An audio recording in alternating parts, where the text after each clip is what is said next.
اچھا، ایک اعتراض یہ بھی کیا جاتا ہے کہ جی حنفیوں کی بولی بالی عوام سے یہ گزارش کریں گے کہ وہ بخاری اور مسلم کو اٹھا کر پڑھیں، ان میں اکثر احادیث رفع الیدین کرنے کی ان صحابہ سے مروی ہیں جو بالکل اخیر میں اسلام لے کر آئے، جیسے وائل بن حجر رضی اللہ تعالیٰ عنہ یہ فتح مکہ کے موقع پر اسلام لے کر آئے تو سر فتح مکہ تک رفع الیدین ہوتی تھی،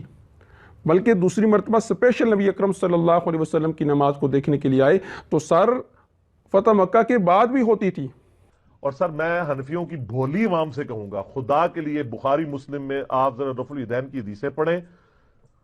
اکثر احادیث ان صحابہ سے مروی ہیں جو حضور صلی اللہ علیہ وآلہ وسلم کی وفات سے 1-1.5 سال پہلے مسلمان ہوئے ہیں۔ وائل بن حجر فتح مکہ پہ مسلمان ہوئے ہیں، ٹھیک ہے، ابو حمید سعدی یہ بھی 9 ہجری کے اندر مسلمان ہو رہے ہیں، اور یہ کہتے ہیں جی وہ مکے میں ہوتا تھا مدینے میں ختم ہو گیا تھا، اور سر فتح مکہ کے بعد بھی ہو رہا ہے۔ اور وائل بن حجر تو وہ ہیں جنہوں نے اسپیشل نبی الاسلام کی نماز دیکھی۔ آپ علمی کتابی کے نام پر عوام الناس کو دھوکہ دینے کی کوشش تو نہ کریں نا۔ میرا ایک مزاج ہے، میں اگلے کی بات کو سنتا ہوں، اس کے اصول و ضوابط کو سامنے رکھ کر پھر اس پر دلیل پیش کرتا ہوں اور کہتا ہوں جی آپ کے اصول و ضوابط کے مطابق یہ حل نکلتا ہے، چلیں ہم تھوڑی دیر کے لیے آپ کی بات کو مان لیتے ہیں کہ وائل بن حجر رضی اللہ تعالیٰ عنہ فتح مکہ کے موقع پر اسلام لے کر ہے، تو پھر آپ کو چاہیے بات پوری بتلائیں۔ مسئلے کے اندر انجینئر صاحب جو ہے وہ دھوکہ نہیں دے رہے،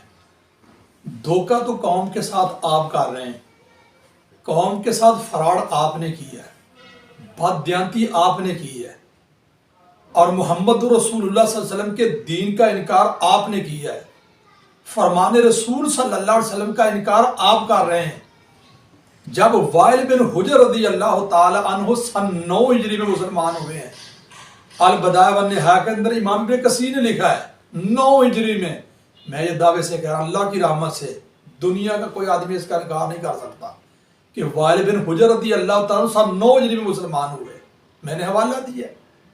اور وائل بن حجر رضی اللہ تعالیٰ عنہ سے رکوع جاتے ہوئے اور رکوع سے سر اٹھاتے ہوئے رفع الیدین کرنا یہ صحیح مسلم کے اندر موجود ہے۔ اور جہاں تک تعلق ہے رکوع جاتے ہوئے اور رکوع سے سر اٹھاتے ہوئے رفع الیدین کرنے کا، تو وہ صحیح ہے، یعنی صحیح بخاری میں بھی ہے، صحیح مسلم میں بھی ہے، جو احادیث کی سب سے مستند کتب ہے بخاری اور مسلم۔ رکوع جاتے ہوئے اور رکوع سر اٹھاتے ہوئے رفع الیدین کرنا اور سجدوں کے اندر رفع الیدین نہ کرنا، یہ صحیح بخاری کے اندر ہے۔ آپ لے 735 736 737 738 739 سجدوں کے اندر اللہ کے نبی صلی اللہ علیہ وسلم نے رفع الیدین نہیں کیا، یہ صحیح بخاری کے اندر موجود ہے۔ اور صحیح بخاری شریف حدیث کی وہ کتاب ہے، آپ کے مذہب کی کتابوں میں لکھا ہے، سوانح قاسمی میں لکھا ہے، اور آپ کی کتابوں کے اندر لکھا کہ صحیح بخاری نبی رحمت صلی اللہ علیہ وسلم کے سامنے آپ کے بزرگوں نے پڑھی ہے۔ میں چیلنج سے کہہ رہا ہوں، صحیح بخاری شریف کے مقابلے میں آپ اگر ادھر ادھر کی کتابوں کو پیش کریں گے تو یہ کتنی بڑی خیانت ہے۔ آپ کا دعویٰ ہے کہ صحیح بخاری محمد رسول اللہ صلی اللہ علیہ وسلم کے سامنے ہمارے باپوں نے پڑھی ہے، میں نے حوالہ دیا، آپ کی کتابوں کے اندر یہ بات لکھی ہے، اور آپ نے جس بخاری کو بھی تباہ کی ہے، وہ درسی ہو یا کوئی اور ہو، تو شروع میں یہ بات لکھی ہے کہ قرآن کے بعد اگر صحیح کتاب ہے تو بخاری ہے۔ تو آپ اپنے اس دعوے میں جھوٹے ہیں، پھر قوم کو دھوکہ دینا، قوم کے ساتھ فراڈ کرنا۔ اور بھائی صحیح بخاری اور صحیح مسلم کے اندر رکوع جاتے ہوئے اور رکوع سے سر اٹھاتے ہوئے رفع الیدین کرنا موجود ہے۔ پہلے آپ صحیح بخاری اور صحیح مسلم کی جو روایات ہیں ان کو ضعیف ثابت کریں، ان کو منسوخ تو ثابت کریں نا۔ اگر آپ ان کو صحیح یا منسوخ، ان کو ضعیف یا منسوخ ثابت نہ کر سکے اور پھر رکوع جاتے ہوئے اور رکوع سے سر اٹھاتے ہوئے رفع الیدین چھوڑ دینے کی روایت صحیح پیش نہ کر سکے تو اللہ کے نبی صلی اللہ علیہ وسلم کا ساری زندگی رفع الیدین کرنا تو ثابت ہو گیا۔ بات کو پھر سمجھنا، بخاری اور مسلم کی وہ روایات جن میں رکوع جاتے ہوئے اور رکوع سے سر اٹھاتے ہوئے رفع یدین کرنے کا ذکر ہے، آپ پہلے ان کو ضعیف یا منسوخ ثابت کریں اور پھر رکوع جاتے ہوئے اور رکوع سے سر اٹھاتے ہوئے رفع یدین چھوڑ دینے کی ایک صحیح روایت پیش کریں گے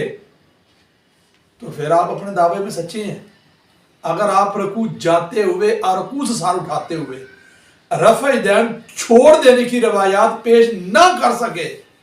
تو اللہ کے نبی صلی اللہ علیہ وسلم کا ساری زندگی رفع یدین کرنا تو ثابت ہو گیا ہے۔ اور یہ ذیلی حنفی نسب و راہ ہے، کتاب آپ کی ہے، مکتبہ آپ کا ہے، بابا جی آپ کے ہیں، یہ آپ کے ابا جی اپنی اس کتاب کے اندر لکھتے ہیں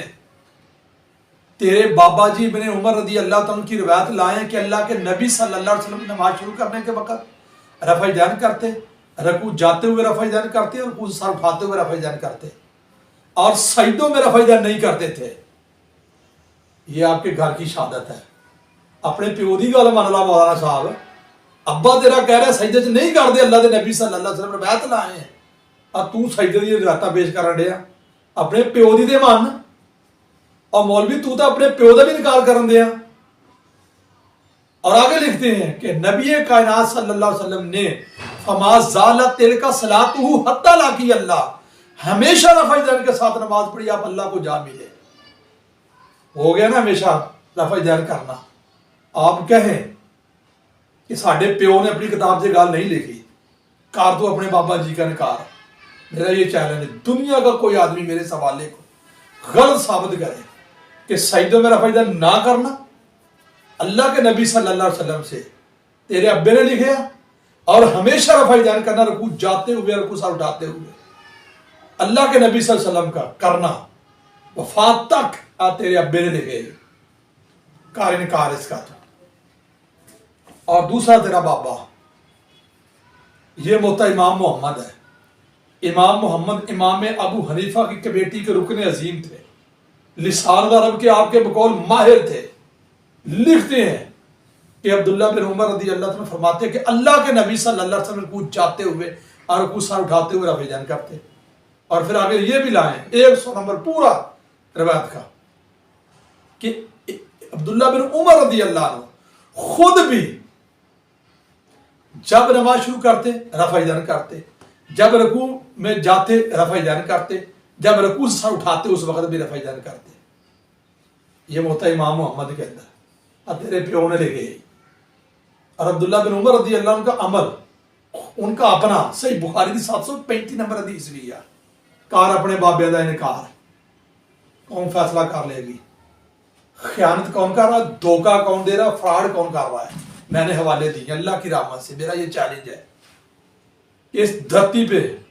کوئی ایک حنفی رکوع جاتے ہوئے اور رکوع سے سر اٹھاتے ہوئے رفع یدین چھوڑ دینے کی ایک صحیح روایت قیامت کی صبح تک پیش نہیں کر سکتا۔ میری اللہ سے دعا ہے